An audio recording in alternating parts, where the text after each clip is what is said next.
pero pues ustedes estarán de acuerdo que no es el único tipo de bomba iónica que existe, ¿verdad? Es la mejor estudiada y la más ampliamente distribuida en nuestras células, pero también va a haber bombas de potasio y de protones, por ejemplo, las células del epitelio, del túbulo colector. Va a haber bombas de calcio en nuestras neuronas o células musculares. Hay bombas de protones nada más en las células parietales de la mucosa gástrica. Hay pues un montón de bombas, ¿sí? No solo existe la bomba de sodio y potasio, hay muchas bombas, ¿sí? Entonces la que voy a explicar ahorita es la bomba de sodio y potasio, que es pues en la que se basan los demás mecanismos, ¿no? Y si me entienden esta, pues van a entender todas las demás. A ver, por aquí hay una duda. ¿Ósmosis es a favor o en contra del gradiente de concentración? Es a favor, ¿sí? Es a favor. O sea, el transporte ocurre al revés, porque lo que se transporta es agua, no solutos, ¿sí? Por eso va de menor a mayor concentración, pero sigue siendo a favor del gradiente de concentración. ¿De acuerdo? Ósmosis es a favor del gradiente de concentración. Bueno, la bomba de sodio y potasio dijimos que era, pues, como lo dice su nombre, una bomba, un sistema de proteínas transmembranales. Y este sistema de proteínas va a requerir de ATP para que se impulse, porque como ya dijimos, bueno, ahorita lo vamos a explicar, ¿no? Pero vamos a ir en contra del gradiente de concentración. Entonces, como vamos en contra de ese gradiente, tenemos que aportar energía, pues, para activar el mecanismo que va a transportar estos dos iones, ¿sale? Pues ahí está el diagrama, chicos. Atentos, ¿sí? Porque esto nos va a explicar mucho de lo que vamos a hablar más adelante en su momento. Bueno, entonces fíjense, se trata de un sistema de proteínas, ¿verdad? Una proteína transmembranal, ¿verdad? Vemos que atraviesa ambos lados de la membrana y es una proteína que nos sirve como una enzima. De hecho, en algunos libros se la van a encontrar como la sodio, potasio, ATPasa. ¿Sí? Porque va a estar degradando ATP para poder ser impulsada.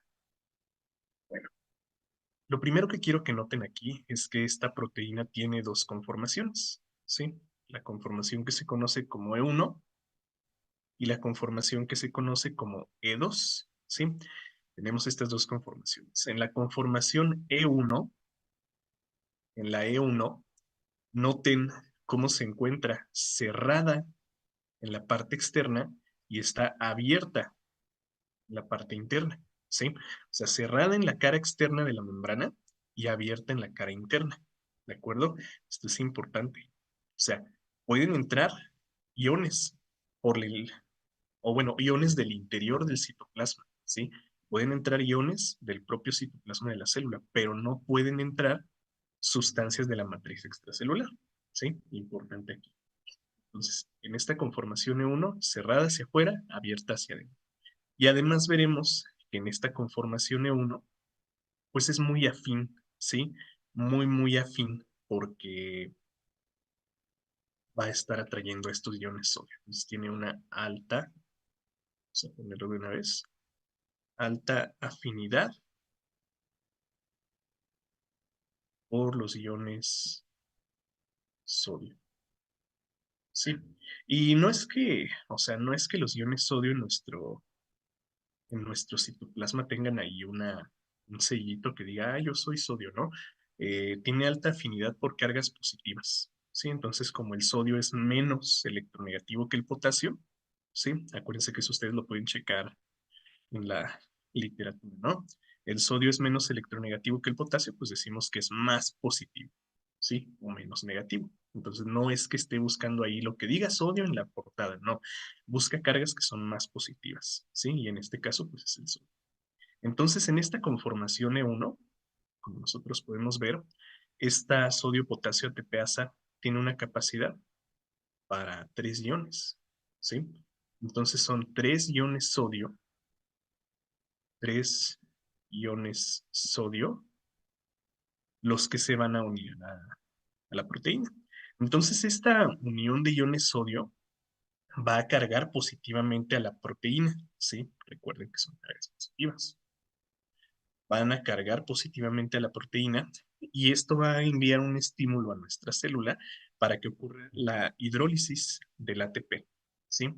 Entonces, se va a hidrolizar una molécula de ATP. Ya saben que aquí lo que pasa es que se libera un fosfato, ¿sí? Y además se libera energía, ¿sí? Se libera una cantidad de energía y esta energía es la necesaria para que se pueda modificar la estructura de nuestra proteína, ¿sí? Entonces, el fosfato que se libera se va a unir a nuestra proteína, ¿no? Aquí lo vemos unido, perdón, lo vemos unido a la proteína.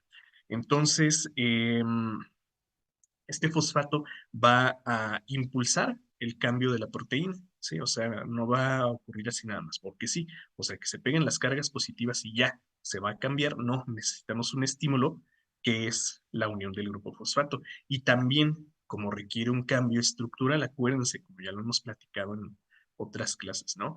Todo cambio estructural de proteínas en nuestras células requiere de energía. Entonces, esa energía, ¿sí? La está aportando precisamente la reacción de hidrólisis que ocurrió sobre el ATP. Bueno, entonces pues se une el fosfato. Por medio de un aporte energético se abre la proteína, ¿no? Cambia la estructura de la proteína. Y nosotros vemos que en este estado, en la conformación E2, la enzima pierde su afinidad por iones sodio, ¿sí? Entonces aquí decimos que tiene una baja afinidad por iones sodio, ¿sí? ¿Qué va a pasar entonces? Bueno, pues como ahora en esta conformación E2, fíjense que está abierta hacia el exterior y cerrada hacia el interior, los iones sodio se van a liberar. Uno, porque ya no quiere iones sodio esta proteína, ¿verdad? Ya no tiene esta afinidad por iones sodio. Y dos, porque la proteína o la conformación de la proteína los va a liberar ya no hacia adentro, ¿sí? Porque si esto fuera en la conformación E1, se liberarían hacia adentro. Los va a liberar hacia donde está abierta. Perdón, los va a liberar hacia donde está abierta, ¿sí? Entonces, fíjense que en este punto salen 3 iones sodio, ¿sí? En este punto vamos a ver que salen 3 iones sodio. Listo. Bueno, entonces decimos que en esta conformación la proteína pierde su afinidad, perdón, por los iones sodio. Si no quiere sodio, entonces, ¿qué quiere ahora? Bueno, ahora va a tener una alta afinidad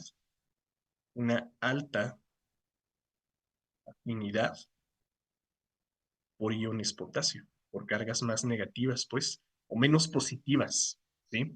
Menos positivas, por así decirlo.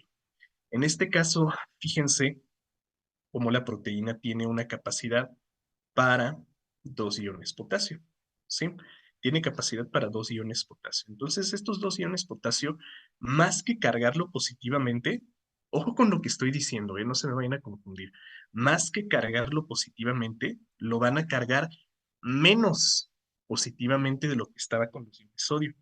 ¿Sí me explico? Acá era muy positivo. Acá, estos iones sodio, perdón, estos iones potasio son más electronegativos, ¿sí? Más electronegativos, o sea, menos positivos. Entonces, no es que le estén dando una carga negativa, ¿sí?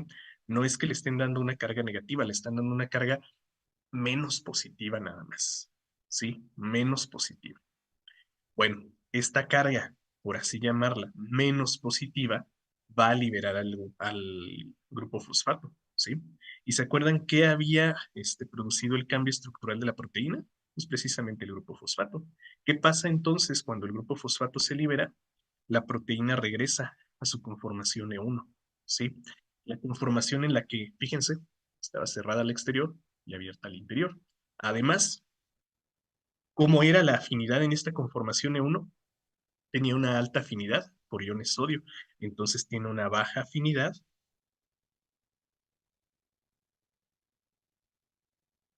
por los iones potasio.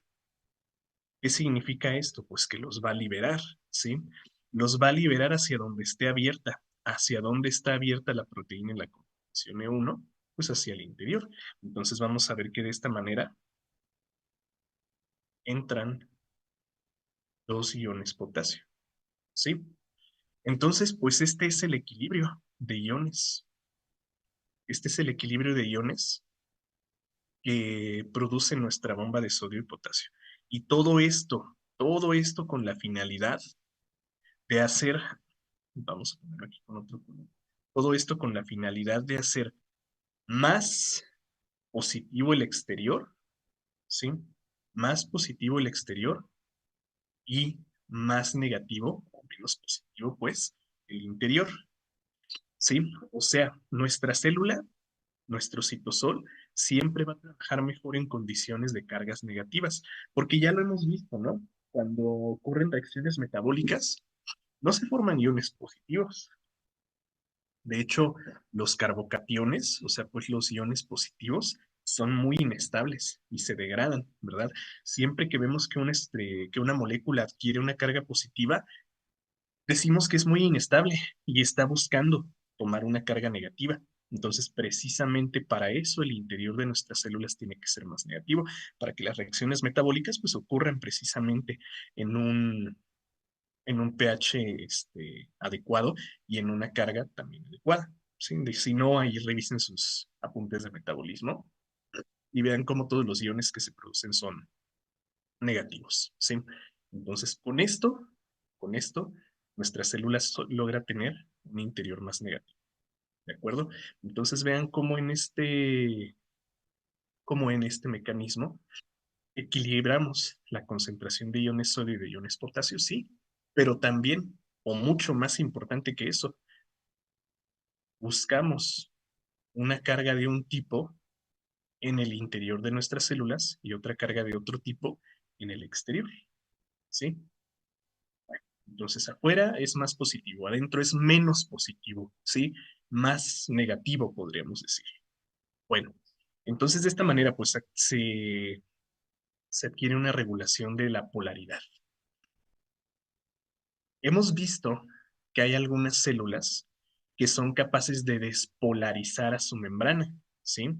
Que son capaces de por un momento, invertir a esta bomba de sodio y potasio, ¿sí? Produciendo un fenómeno que se llama despolarización. Y la despolarización de la membrana, pues, ¿qué nos dice? Que va a ocurrir el mecanismo contrario, ¿no? Van a salir iones potasio y van a entrar iones sodio para hacer por un momento el exterior más negativo y el interior más positivo, por un momento nada más, ¿sí? Entonces, ¿qué pasa en este caso, chicos? Cuando una carga positiva entra en contacto con cargas negativas, perdón, positivas, pues ya lo hemos visto, ¿no? Ya lo hemos explicado. Decimos que esta despolarización de la membrana, vamos a ponerlo aquí, despolarización, la despolarización de la membrana causa una descarga, ¿sí? Una descarga eléctrica. Entonces vamos a ver que se va a provocar o se va a producir una descarga que produce vamos a ponerlo hasta en mayúsculas, un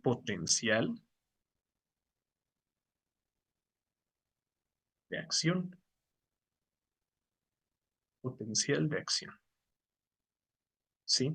¿Y qué es eso del potencial de acción? Bueno, pues precisamente una descarga eléctrica que algunas células pueden aprovechar para enviar estímulos, ¿sí? Entonces esto es especialmente interesante en nuestras neuronas porque recuerden que las neuronas son las encargadas de generar un impulso nervioso o de procesar ese impulso nervioso, ¿sí? ¿Y qué decimos que es un impulso nervioso? Un potencial de acción. ¿Qué es eso de un potencial de acción?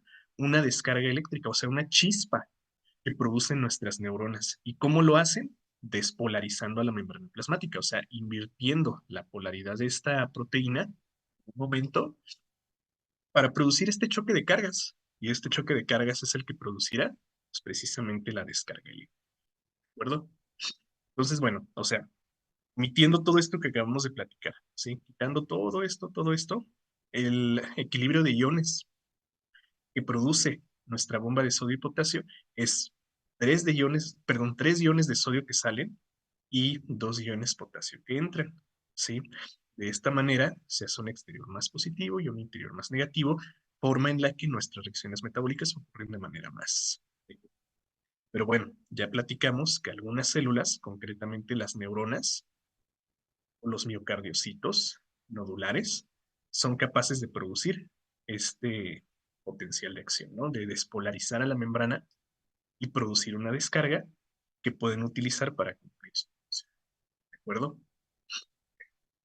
Espero que esto haya quedado perfectamente claro, porque, repito, no es algo que les vayan a preguntar en su examen de admisión, muchachos, pero sí es algo que necesitamos, por ejemplo, más adelante que nos toque ver al tejido nervioso, histología, y que les hable de la generación del impulso nervioso por parte de estas neuronas. ¿Sí?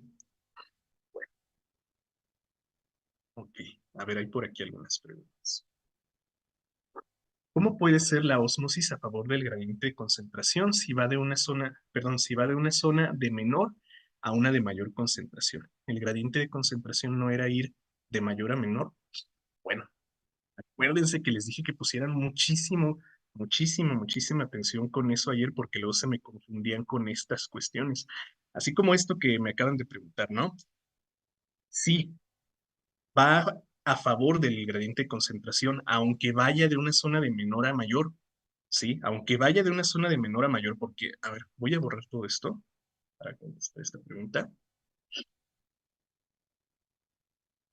Y fíjate, tú solita contéstate, ¿sí? Tú solita contéstate aquí. Difusión facilitada, ¿qué se transporta? Solutos, ¿sí?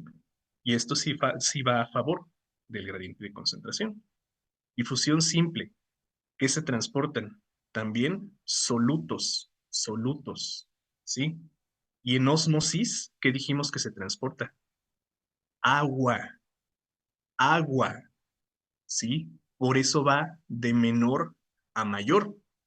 Y ayer hasta lo explicamos así con el Bob Esponja, ¿no? Ya al final explicamos esto con esto del Bob Esponja. Entonces, es a favor, porque va al revés, ¿sí? Va al revés, porque lo que se transporta es agua, agua, no solutos, ¿sí? Agua. Entonces, sí va a favor, aunque sea al revés, porque repito, lo que se está transportando es agua, ¿sí? Lo que sí va de mayor a menor, eso sí, serían los solutos, ¿de acuerdo? Entonces, ahí te encargo de tarea que te pongas a leer esa porción de ósmosis y también que busques en los libros, ¿sí? Lee en los libros para que quede bien claro qué onda con eso. Bueno, espero que haya quedado perfectamente clara esta explicación de la bomba de sodio y potasio, porque les repito, esto explica cómo se produce el, el potencial de acción, el impulso nervioso que crean nuestras neuronas. ¿Sale? Entonces, me queda también esta parte de la despolarización. Y bueno, aquí tenemos un resumen de todo lo que explicamos acá. ¿Sí? Es como si cada dos de estos fueran un paso. ¿Sí? Estos dos son el primer paso, estos otros dos son el segundo y así. A ver, la P que está ahí es de proteína. ¿Cómo pues? ¿Cómo va a ser de proteína? Em, a veces me hacen pensar que no me están escuchando. Dijimos que esta P, ¿qué es? Esta P hace referencia al fosfato, ¿sí? Este es el grupo fosfato. Y acuérdate que es el fosfato el que, el que estimula, ¿sí? El que estimula el cambio de la proteína. Y además, la hidrólisis del ATP, la liberación del fosfato, es el que produce la energía para que cambie su estructura, ¿sale? Intracelular es negativo y extracelular positivo, sí, exactamente, es correcto, sí. Y acá, pues esto es una despolarización, ¿verdad? Esto es algo que ocurre al contrario. A ver, y precisamente eso es lo que representa el electrocardiograma, exactamente esta descarga eléctrica, este potencial de acción, así es. Bien, eso es lo que lo que nosotros vemos en el electrocardiograma, esos picos, esas mesetas y esas bajadas, son precisamente las descargas eléctricas que impulsan al miocardio del corazón. A ver, este proceso que realiza la bomba sodio y potasio, ¿todas las células lo hacen? Sí, todas, todas, todas, absolutamente todas, ¿sí? Pero acuérdate que hay algunas que pueden despolarizar a esta bomba de sodio y potasio, algunas pueden despolarizar esta bomba de sodio y potasio para producir la descarga eléctrica que utilizan para cumplir su función, principalmente las neuronas, ¿no? Y hablábamos por ahí también de los miocardiocitos nodulares. Bueno, este es el resumen. A ver, ¿qué más hay por acá? Polar, polar y polar se atraen. No, no es que se atraigan, no es que se atraigan, es que interactúan, ¿sí? Interactúan, o sea, pues, ¿cómo te digo? Es como que tú vas ahí caminando por tu barrio y te encuentras a los cholos de tu barrio, ¿no? Entonces, pues, ¿qué te van a decir? Nada, porque ya los conoces. Entonces, no es que se atraigan, no es que vayas ahí tú y les vayas a dar un beso, ¿verdad? Es que interactúan nada más. Ahora, polar y no polar tampoco es que se repelan, es que no interactúan, ¿sí? Es que no van a interactuar. Entonces, no piensen en atracción en cuanto hablamos de polar y no polar, ¿sale? De hecho, polar y no polar ya vimos que se repelen, ¿no? Cuando estábamos hablando del agua. El fosfato es la llave para que entre el sodio y salga el potasio. Ajá, podríamos verlo así. Ajá. Es una buena forma de verlo, es una llave exactamente que va a abrir a la proteína. Sí, qué bueno, podrías ver así. Las bombas de sodio y potasio son de las más comunes en las células, sí, de las más comunes, sí, de las más comunes, pero no las únicas, no las únicas, ya vimos que hay muchas. Y bueno, pues ahí tenemos un resumen, chicos. Ya este resumen se los dejo para que lo lean en su casa. A ver, ¿cuál es el mecanismo de transporte pasivo que requiere proteínas para llevarse a cabo? Pues ya vimos que es difusión facilitada. Sí, fácil. Y les decía, de bombas no nos suelen preguntar en el examen. O si nos preguntan, pues nada más nos van a preguntar así como la definición. No me van a preguntar pasos concretos. Pero bueno, pues ahí lo tienen para que quede claro. Ok, chicos. Bueno, pues vamos entonces ahora con otro componente de la célula. Acuérdense que nosotros destacábamos en nuestras células la membrana, el núcleo y el citoplasma. En la clase del domingo ya platicamos del citoplasma. Ahorita terminamos de hablar de la membrana y ahora vamos con el núcleo, ¿sí? Y bueno, del citoplasma todavía nos falta profundizar porque hay algunos componentes que no hemos... Vamos pues con el núcleo. Fíjense todo lo que hemos platicado ya, todo lo que hemos visto. El núcleo, chicos, es morfológicamente, ¿eh? Morfológicamente el núcleo es una membrana, ¿sí? Nuestro núcleo es una membrana. Y en esa membrana se contiene el genoma celular. ¿Qué es el genoma? Ya lo hemos platicado en algunas clases. El genoma es el conjunto de todos los genes de una especie. Perdón. El conjunto de todos los genes, todos, todos, todos nuestros genes, ¿sí? ¿Y dónde están estos genes? Pues en nuestros cromosomas, ¿verdad? El conjunto de todos los genes que están en nuestros cromosomas. ¿Y qué son los cromosomas? ADN, ¿sí? Entonces, pues vamos a ver que aquí se va a almacenar toda la información genética de nuestras células. Miren, almacén de la información genética. Y como contiene estos genes, que ustedes ya sabrán, son los reguladores de todo nuestro ciclo biológico, sirve como el control de la célula, ¿sí? Es el que va a estar controlando todas las funciones que va a ir cumpliendo durante su ciclo biológico, ¿sí?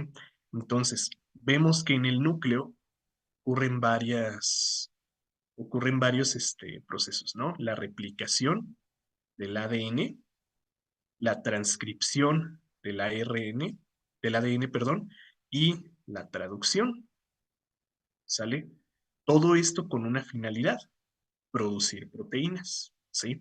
Porque vemos que la base de los sistemas biológicos son las proteínas, ¿sí? La base de todas de las estructuras biológicas son las proteínas. Entonces, en este ADN se contienen genes que son las instrucciones para sintetizar proteínas, ¿de acuerdo? Entonces este ADN se va a transcribir, se va a traducir, se va a replicar con la finalidad de producir proteínas para células nuevas, ¿sí? Ya iremos viendo qué procesos son para la propia célula y qué procesos son para la división de la célula y la producción de una célula hija. Ya eso luego lo vemos. Bueno, ok. Entonces, no me voy a detener tanto aquí en el núcleo porque sí hay mucho que hablar, pero nada más quiero que ustedes vean aquí dos cosillas, ¿no? El núcleo, como ya dijimos, es una membrana, ¿sí? Entonces, el núcleo tiene su envoltura nuclear, que no es otra cosa más que membrana plasmática, ¿sí? Una membrana plasmática exactamente igual a la que ya describimos y estudiamos en la clase anterior. Entonces, la envoltura nuclear es membrana. Los núcleos van a tener nucleolos, ¿sí? Y en un momento vamos a ver qué onda con esos nucleolos. Y en el núcleo va a estar distribuida la cromatina de la célula. Entonces, la cromatina, sea eucromatina o heterocromatina, ahorita explico qué onda con eso, la cromatina será ADN, ¿sí? Entonces, aquí en el núcleo nosotros vamos a encontrar ADN, como este que vemos así disperso, ¿sí? Este que vemos así disperso aquí, todo este clarito. ADN. Y vamos a ver por ahí ARN, los nucleolos, ¿no? Entonces, bueno, ahí está. Y bueno, pues aquí está lo que estábamos platicando, ¿no? En el núcleo nosotros encontramos cromatina, que es ADN, envoltura nuclear, que es una membrana plasmática, y los nucleolos, que son pues ARN. ¿Sí? Entonces, pues para que lo tengan ahí en cuenta. ¿Qué es la cromatina?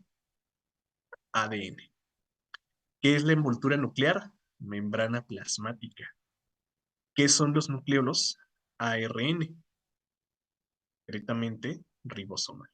¿Sí?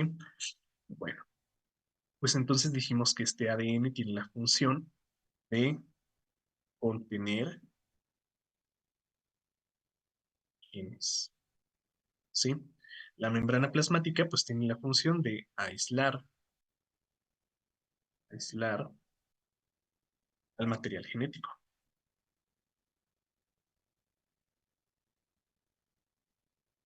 Aislar al material genético. Y el ARN ribosomal tiene la función de traducir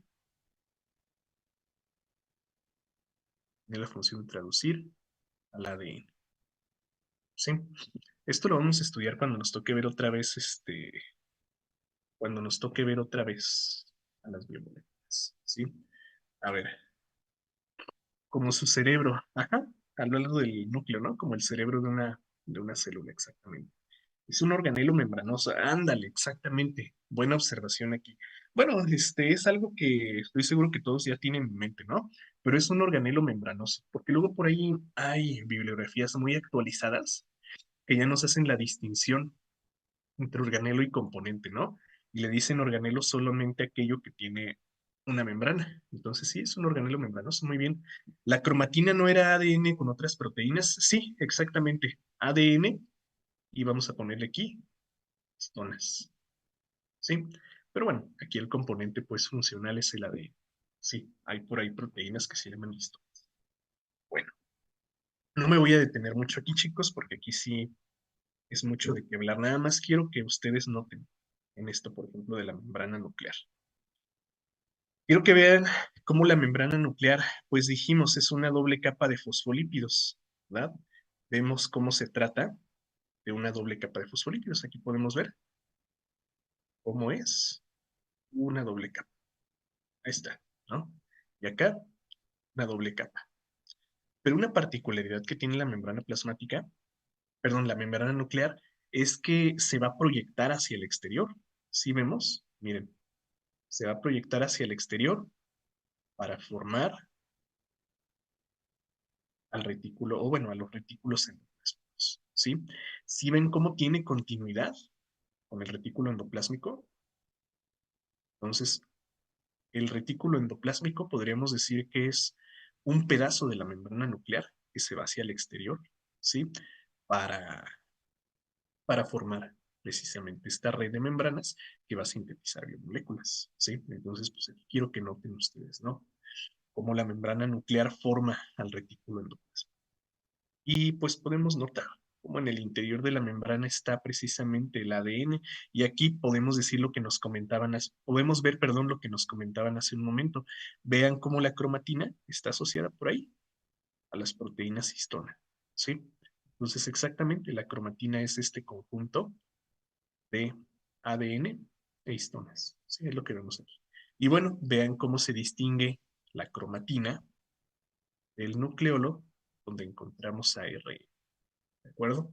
Y bueno, pues también ver que la membrana perdón, la membrana nuclear cuenta con sistemas de proteínas. ¿Para qué será? Pues para el transporte de biomoléculas, ¿no?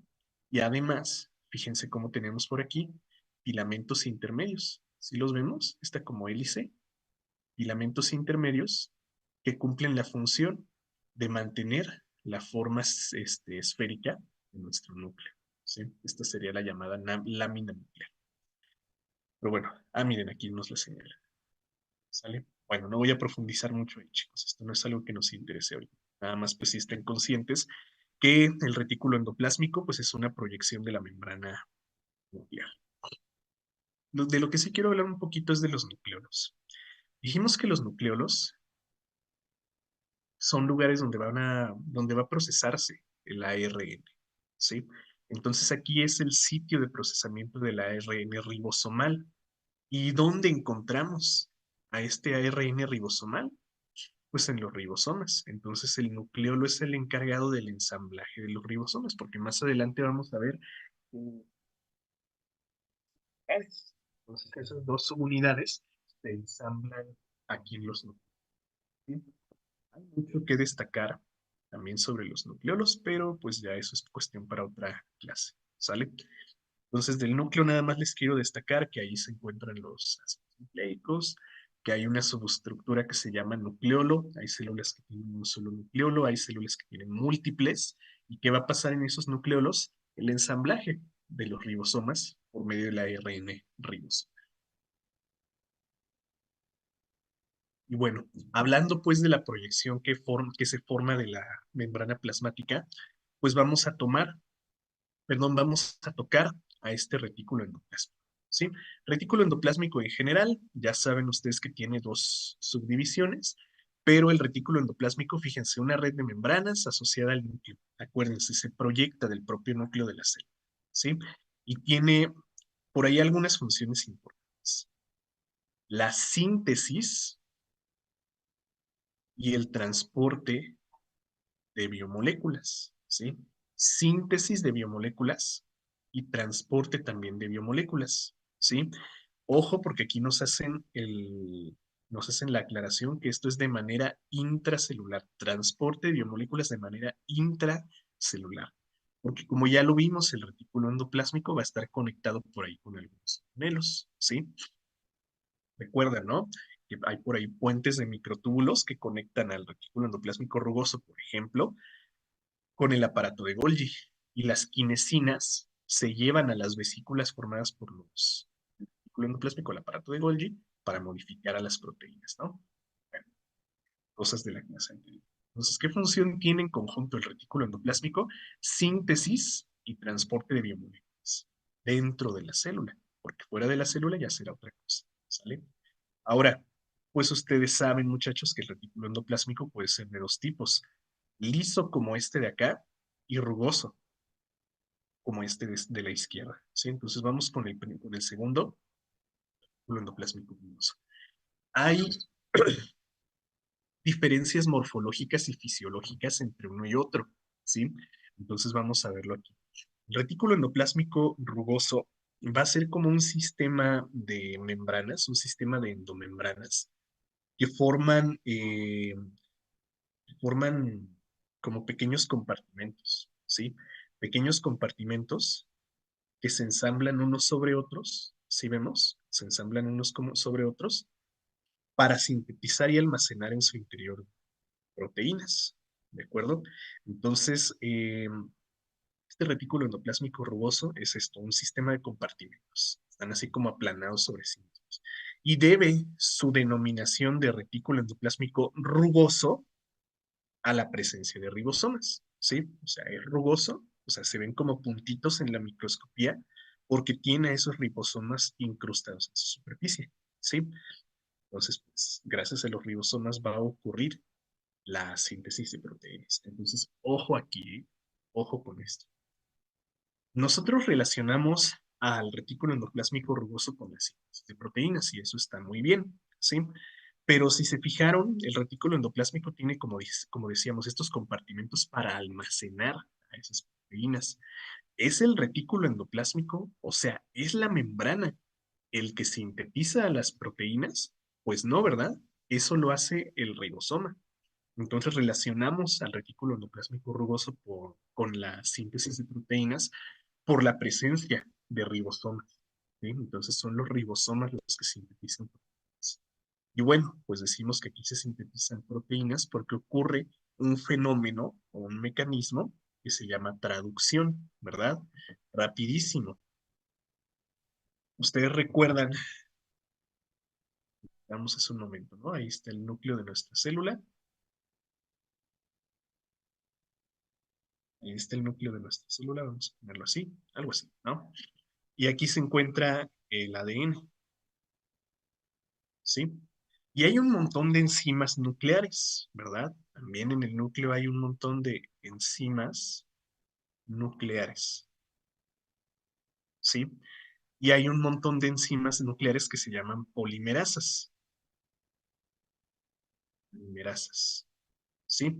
Entonces esta polimerasa, o es de estas polimerasas, va a haber una que se llama ARN merasa.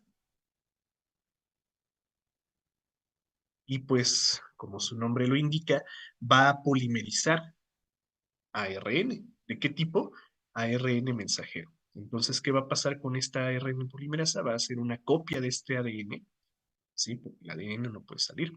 Entonces, ustedes ya saben que el ADN, perdón, es una doble hélice, ¿no? Pero vamos a brincarnos ya algunos pasos y decir que aquí hay una secuencia de bases nitrogenadas.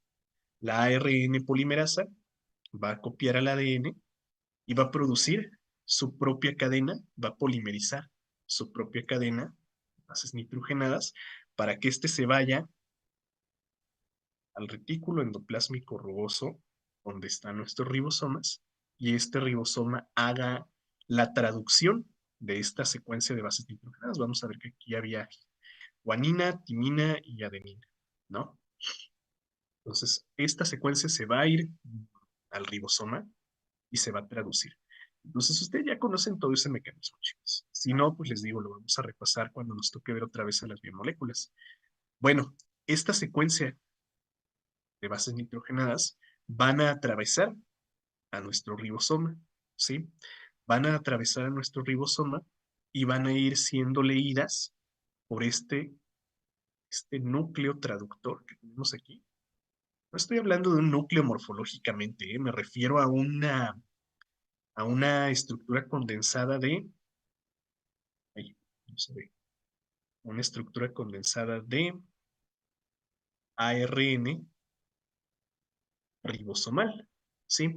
Entonces este ARN ribosomal va a traducir al ARN mensajero y lo que va a salir es una proteína,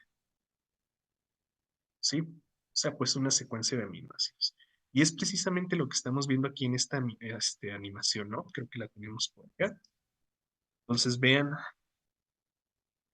cómo está entrando aquí ARN mensajero, ¿sí? Este que está entrando aquí es ARN mensajero. Aquí nosotros tenemos al ARN de transferencia y este ARN de transferencia pues, lo que está haciendo es completar o complementar, mejor dicho, las bases nitrogenadas para sacar aquí una secuencia de aminoácidos que nosotros llamamos proteína, ¿sí? Entonces esto es lo que está ocurriendo aquí en el ribosoma. A ver, ¿los ribosomas solo se van a encontrar en el retículo endoplásmico rugoso? O sea, de los dos retículos, sí, solo en el retículo endoplásmico rugoso. Pero hay ribosomas también dispersos en el citoplasma, ¿sí? Entonces, sí, la mayor parte de los ribosomas de una célula se encuentra adherida a la superficie del retículo, pero por ahí hay también ribosomas libres, ¿sí? Entonces, no solamente están en el retículo endoplásmico. Ahora, hablando de los dos retículos, sí, está solamente en el retículo endoplásmico rugoso. Sí, correcto. Entonces, ¿qué más hace el retículo endoplásmico rugoso? Me preguntan por acá. Bueno, además de la síntesis de proteínas, ¿sí? Además de la traducción del ADN que va en forma de ARN mensajero. Y bueno, todo eso, además de la síntesis de proteínas, pues dijimos que las va a almacenar, ¿sí? Síntesis y almacenamiento, acuérdense, síntesis y almacenamiento de a estas proteínas. Ya sintetizadas las proteínas se van a almacenar aquí en esta membrana, ¿sí?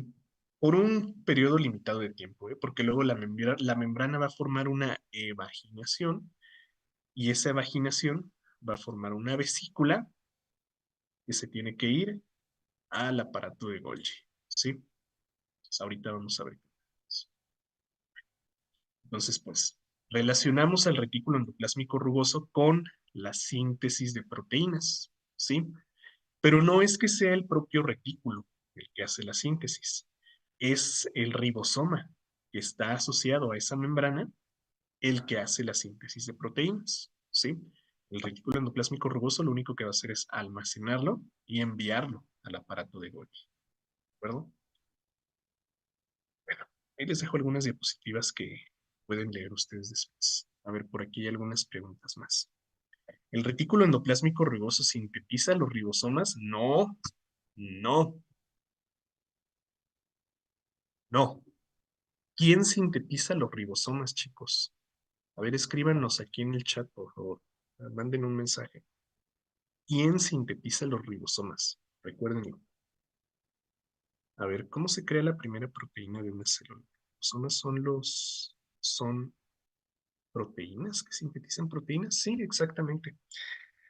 Acuérdate, o sea, una célula, aquí viene esa pregunta, ¿no? De qué fue primero el huevo o la gallina, ¿no? Pero ya hablando de células, pues una célula viene de la mitosis, ¿no?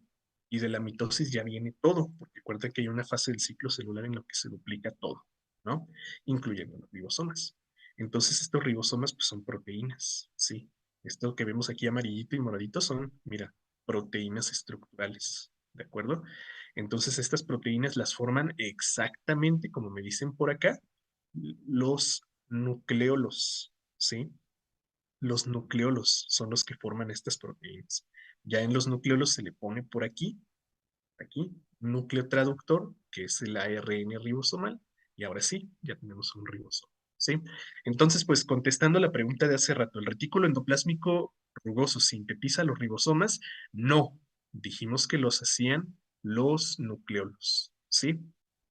A ver, entonces almacena los ribosomas que son los que sintetizan proteínas. Ah, podríamos decirlo así. Muy bien. Entonces, ¿qué hace el ribosoma? Es chiste, ¿verdad? Es chiste esa pregunta, ¿verdad? Bueno, ok, vamos con la siguiente. Retículo endoplásmico liso.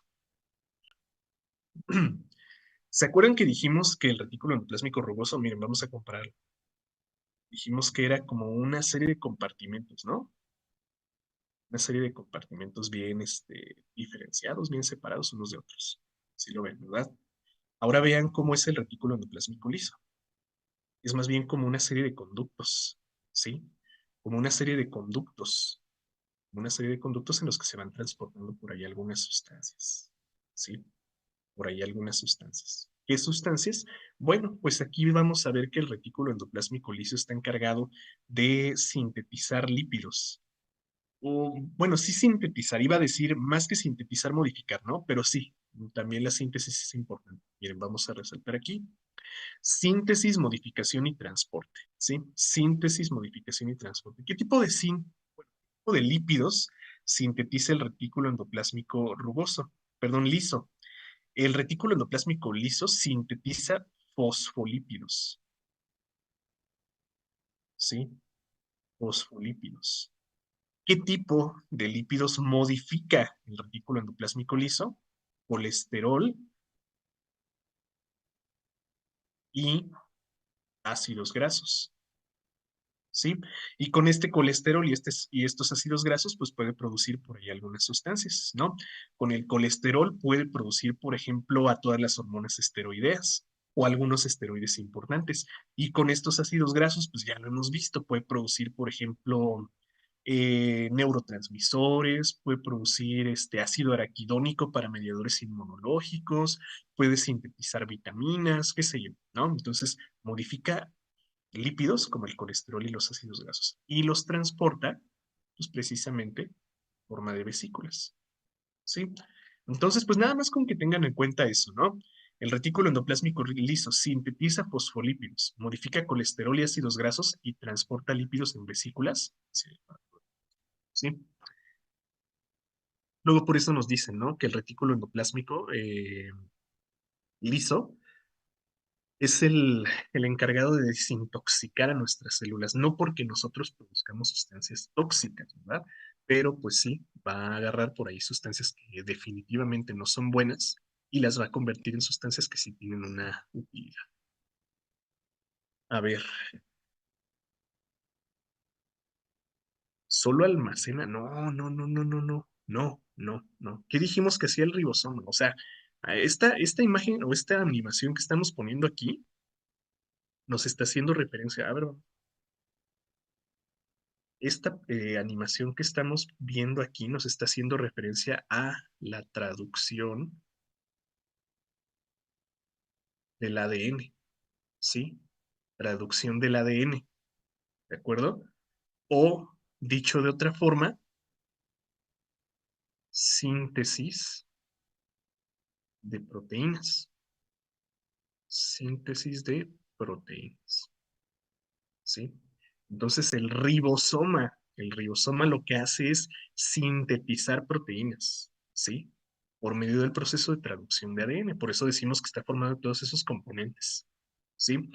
ARN ribosomal y proteínas estructurales. Sí que hace falta repasar el tema de biomoléculas, ¿eh? Sí que nos hace falta repasar eso. A ver, ¿qué más? También elimina sustancias tóxicas. Ajá, es lo que decía. O sea, no es que elimine sustancias tóxicas. Nosotros no producimos, ¿sí? Bueno, hay algunos metabolitos que pudieran parecerlo así, pero no. O sea, este, algunos libros de hace 50 años decían, el retículo endoplásmico liso desintoxica nuestras células. Pero repito, no porque nosotros produzcamos sustancias tóxicas, ¿no? Sino que agarra a estas sustancias que son los ácidos grasos y el colesterol para convertirlos en moléculas que sí cumplen una función importante, ¿no? Bueno, entonces sí, o sea, sí y no, porque ya les dije, exactamente nos dicen acá, somos tóxicos, pero en otro sentido, ¿sí? No en el sentido biológico. A ver, yo les digo que el rugoso es como un edificio y el liso es como si fueran mangueras. Ajá, exactamente, sí. Ya ven que decíamos que el retículo endoplásmico rugoso tiene estos compartimentos. Y sí, mira, muy buena forma de verlo, como si fueran los pisos, ¿no? De un edificio, bien ordenaditos. Y el retículo endoplásmico liso es así como unas mangueras, exactamente un sistema de conductos. Sí, muy bien. Ok, vamos con otro componente importante que es el aparato de Golgi, ¿sí? El aparato de Golgi, otra vez, es una red de membranas, pero esta vez más bien va a estar orientada hacia la membrana plasmática, estar pegada a la membrana plasmática. ¿Qué funciones cumple el aparato de Golgi? Modificar a las proteínas que formó el retículo endoplásmico rugoso y transportar a esas proteínas en forma de vesículas, ¿sí? Hemos platicado también mucho de esto. Ya hemos hablado mucho de esto. El, ap- el retículo endoplásmico rugoso, como ya dijimos, es encargado de sintetizar a las proteínas. Pero ahí hay una cuestión, ¿sí? Fíjense, vamos a regresarnos acá. Vamos a ver a cada uno de estos eslabones, ¿no? Cada uno de estos cuadritos, estos ovalitos, lo que sean, de colorcitos, como un aminoácido, ¿sí? Todos estos son aminoácidos. Entonces yo aquí tengo una cadena de aminoácidos, una proteína, pues, pero esta está formada solo solo por aminoácidos. No hay nada más que aminoácidos. ¿Cómo se le llama a eso? ¿Cómo se le llama a eso? Esta es una, bueno, díganme ustedes, ¿cómo se le llama a la proteína que está formada solo por aminoácidos? Homoproteína exactamente, ¿verdad? Entonces, el retículo endoplásmico rugoso es encargado de sintetizar proteínas, pero el problema es que sintetiza solo homoproteínas, ¿verdad? Y nuestras células funcionan con muchas heteroproteínas, glucoproteínas, lipoproteínas, como ya lo vimos en la clase de ayer, ¿no? Por ejemplo, las glucoproteínas de la membrana, ¿quién las forma? El aparato de Golgi, ¿no? Eh, las glucoproteínas de la matriz extracelular que secretan los fibroblastos, ¿quién las forma? El aparato de Golgi, ¿sí? Las glucoproteínas que nos defienden de cuerpos extraños, ¿quién las forma en el linfocito B? El aparato de Golgi, ¿no? Entonces, el aparato de Golgi es capaz de agarrar las proteínas simples que sintetizó el retículo endoplásmico rugoso y modificarlas, ¿sí? Hacerlas más funcionales, que tengan una función más interesante, ¿de acuerdo? Entonces, pues, este aparato de Golgi lo que va a hacer es glucosilar, polimerizar y especializar algunas proteínas, ¿sí? Entonces, este aparato de Golgi lo que va a hacer es darles una función especializada. Madurar a las proteínas, pues fíjate que, o sea, volvemos a lo de hace rato, ¿no? Madurar es un término que venía en los libros de hace 50 años. Sí, podríamos decir que madurarlas, ¿sí? Hacerlas más especializadas, pues, ¿sí? Modificarlas para que, por ejemplo, no sé, vamos a pensar en un eritroblasto, ¿no? Un eritroblasto que finalmente se va a convertir en un eritrocito, ¿no? El retículo endoplásmico rugoso del eritroblasto va a producir a las proteínas globulares, ¿no? Las dos alfa y a las dos beta. Y hasta ahí llegó la función del retículo endoplásmico rugoso. Es lo único que pudo hacer. Pero ese retículo endoplásmico rugoso se las va a mandar al aparato de Golgi, ¿sí? Y este aparato de Golgi las va a polimerizar, te va a poner por aquí unos complejos de coordinación, o sea, pues que las va a pegar en enlaces de muchos tipos, va a poner por aquí a las 2 beta, y en el centro del complejo de coordinación nos va a poner un átomo, bueno, un conjunto de átomos de hierro, ¿no? Y entonces, ¿cómo se llama esto? Esta es la famosa hemoglobina, ¿de acuerdo? Entonces, pues, el, el retículo endoplásmico rugoso forma las subunidades y el aparato de Golgi agarra esas subunidades, las polimeriza y las hace mucho, mucho, mucho más funcionales. Porque, ¿cuál es la función de la hemoglobina? El transporte de oxígeno, ¿no? Entonces, esa función ninguna otra proteína la puede cumplir. O hablábamos hace ratito de los fibroblastos, ¿no? El retículo endoplásmico rugoso va a producir, por ejemplo, a a los llamados proteoglucanos. Perdón, a las bases moleculares de los proteoglucanos. Entonces, esas proteínas se las va a mandar al aparato de Golgi y el aparato de Golgi lo que va a hacer es glucosilarlas, ¿sí? Entonces vamos a agarrar a la proteína y el aparato de Golgi va a poner aquí a esos glucanos, ¿no? Que hacen al proteoglucano que forma al colágeno, ¿no? Y entonces, pues ya el fibroblasto lo va a poder exocitar para formar a la matriz extracelular. Bueno, yo creo que ya con esto se entiende, pues. El retículo, perdón, el aparato de Golgi lo que hace es agarrar a las proteínas simples que formó el retículo endoplásmico rugoso y modificarlas, como ya dijimos, glucosilarlas, polimerizarlas, especializarlas, pues para que cumplan una función, ¿sí? Y las va a transportar en forma de vesículas, porque esto también es algo bien importante. El aparato de Golgi es el principal, o bueno, el encargado, pues, de producir a las vesículas de nuestras células, ¿sí? A ver, ¿qué más hay por aquí? Darles una especialidad, ajá, exactamente. La insulina es una homoproteína. Ujú. ¿Solo modifica y transporta proteínas? Sí, modifica y transporta proteínas, pero acuérdate que una función importantísima, otra función importantísima es la formación de vesículas. El aparato de Golgi también está encargado de formar a todas las vesículas de nuestro. Me dicen también por acá, todos los organelos que son membranosos llevan a cabo funciones más avanzadas. Exactamente, así es, ¿sí? Porque precisamente eso ha sido un evento evolutivo único en la historia de nuestro planeta, ¿no? En la historia de la vida. La endosimbiosis que ocurrió entre dos bacterias permitió la formación de estos sistemas de endomembranas, ¿no? Y gracias a estos sistemas de endomembranas, nuestras células pueden cumplir funciones bien, bien, bien complejas. Pero bueno, 5 minutos de descanso. ¿A poco ya son? Ay, sí, es cierto, ya son las 10. Ajá, sí, vamos a tomarnos 5 minutillos, sí, porque sí es verdad, ya me está fallando un poco la garganta. Vamos a tomarnos 5 minutos de descanso, chicos, y ahorita continuamos. Hay por ahí algunas preguntas que no he alcanzado a contestar. Ustedes síganme escribiendo, chicos, y ahorita les contesto, ¿eh? Ustedes sigan escribiendo.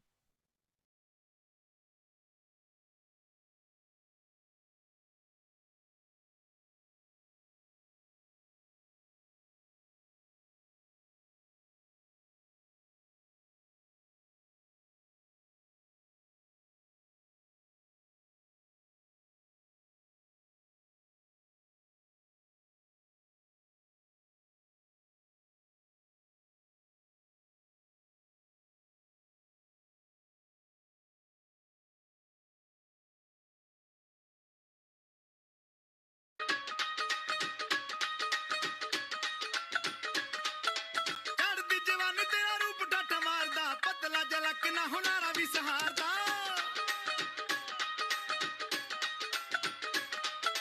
ਚੜ੍ਹਦੀ ਜਵਾਨੀ ਤੇਰਾ ਰੂਪ ਠੱਠ ਮਾਰਦਾ ਪਤਲਾ ਜਲਕ ਨਾ ਹੁਨਾਰਾ ਵੀ ਸਹਾਰਦਾ ਗੋਰਾ ਗੋਰਾ ਰੰਗ ਉੱਤੋਂ ਮਿਰਗਾਂ ਦੀ ਤੋਰ ਗੋਰਾ ਗੋਰਾ ਰੰਗ ਉੱਤੋਂ ਮਿਰਗਾਂ ਦੀ ਤੋਰ ਨਹੀਂ ਤੇਰੇ ਜਿਹੀ ਸੋਹਣੀ ਕੋਈ ਨਾਰ ਮੁੰਡਿਆਂ ਤੋਂ ਬਚ ਕੇ ਰਹੀ ਨੀ ਤੂੰ ਹੁਣੇ ਹੁਣੇ ਹੋਈ ਮੁਟਿਆਰ ਮੁੰਡਿਆਂ ਤੋਂ ਬਚ ਕੇ ਰਹੀ ਨੀ ਤੂੰ ਹੁਣੇ ਹੁਣੇ ਹੋਈ ਮੁਟਿਆਰ ਮੁੰਡਿਆਂ ਤੋਂ ਬਚ ਕੇ ਰਹੀ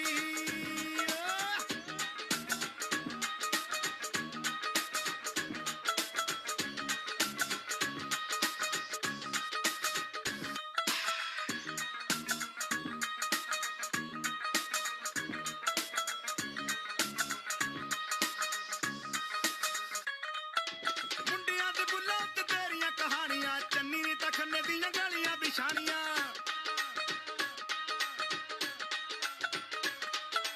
ਚੋਪਰਾਂ ਦੇ ਬੁੱਲਾਂ ਤੇ ਤੇਰੀਆਂ ਕਹਾਣੀਆਂ ਚੰਨੀ ਨੀ ਤਖਨੇ ਦੀਆਂ ਗਲੀਆਂ ਬਿਛਾਣੀਆਂ ਜੰਜੂਆ ਤਾਂ ਹੋਇਆ ਤੇਰੇ ਰੂਪ ਦਾ دیਵਾਨਾ ਜੰਜੂਆ ਤਾਂ ਹੋਇਆ ਤੇਰੇ ਰੂਪ ਦਾ دیਵਾਨਾ ਚੱਲ ਸਕਿਆ ਨਾ ਹੁਸਨ ਦਾ ਬਾਰ ਮੁੰਡਿਆਂ ਤੋਂ ਬਚ ਕੇ ਰਹੀ ਨੀ ਤੂੰ ਹੁਣੇ ਹੁਣੇ ਹੋਈ ਮੁਟਿਆਰ ਮੁੰਡਿਆਂ ਤੋਂ ਬਚ ਕੇ ਰਹੀ ਨੀ ਤੂੰ ਹੁਣੇ ਹੁਣੇ ਹੋਈ ਮੁਟਿਆਰ ਮੁੰਡਿਆਂ ਤੋਂ ਬਚ ਕੇ ਰਹੀ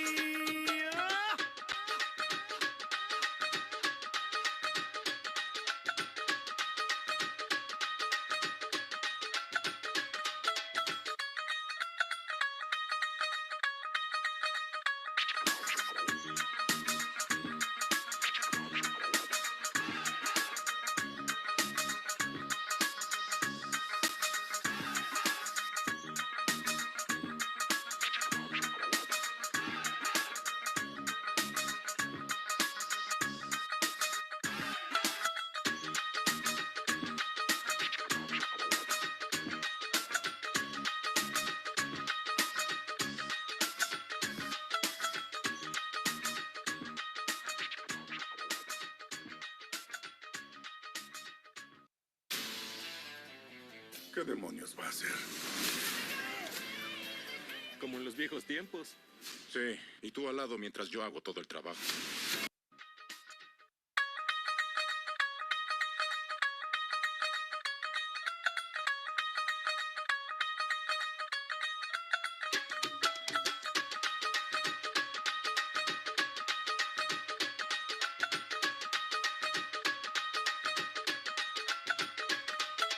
ਨੀਵੀਆਂ ਤੂੰ ਕੁਝ ਚਿਰ ਪਾ ਕੇ ਰੱਖ ਲੈ ਪੱਲੇ ਵਿੱਚ ਮੁਖੜਾ ਲੁਕਾ ਕੇ ਰੱਖ ਲੈ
ਦਾ ਬਾਰ ਮੁੰਡਿਆਂ ਤੋਂ ਬਚ ਕੇ ਰਹੀ ਨੀ ਤੂੰ ਹੁਣੇ ਹੁਣੇ ਹੋਈ ਮੁਟਿਆਰ ਮੁੰਡਿਆਂ ਤੋਂ ਬਚ ਕੇ ਰਹੀ ਨੀ ਤੂੰ ਹੁਣੇ ਹੁਣੇ ਹੋਈ ਮੁਟਿਆਰ ਮੁੰਡਿਆਂ ਤੋਂ ਬਚ ਕੇ ਰਹੀ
Bueno, chicos, yo creo que ya podemos seguir. Ya estamos listos. Bueno, decíamos que el aparato de Golgi, o destacábamos pues una de las funciones del aparato de Golgi como la formación de vesículas, ¿verdad? Entonces, pues las vesículas, como ya lo hemos platicado en otras clases, cumplen funciones bien importantes en nuestras células y de hecho a veces definen la función de nuestras células, ¿sí? Definen qué funciones son capaces de cumplir nuestras células. Por ejemplo, vamos a ver en histología que hay algunas células que están encargadas de la fagocitosis, ¿no? Entonces, ¿de qué depende la fagocitosis? Pues precisamente de los lisosomas y los peroxisomas contenidos en la célula, ¿no? Hay células que son productoras de lípidos, ¿no? Por ejemplo, piensen en, en las células de la hipófisis, que son encargadas de producción de algunos esteroides. Las células de las gónadas, ¿no? Como las células de la granulosa, de los ovarios, o las células del Irish, de los testículos, que son encargadas de producir andrógenos y estrógenos de base lipídica. Entonces, ¿dónde se almacenan esas sustancias? Vesículas, ¿sí? Entonces, las vesículas van a cumplir funciones bien importantes en nuestras, ¿no? Pues vamos a ver qué onda con eso de los tipos de vesículas. Bueno, ahí tenemos una pregunta de Kinder, ¿no? ¿Qué organelo nos señalan en esta imagen? Bueno, es un sistema de membranas, no está pegado al núcleo, está más bien alejado y tiene una cara cis y una cara trans, es el aparato. Bueno, vamos a ver qué onda con las vesículas. Vieron en la animación de hace un momento, ¿no? En la que teníamos aquí en la pantalla. Vieron esta animación. Que vesículas formadas por el retículo endoplásmico, fíjense cómo se fusionan con el aparato de Golgi, ¿sí?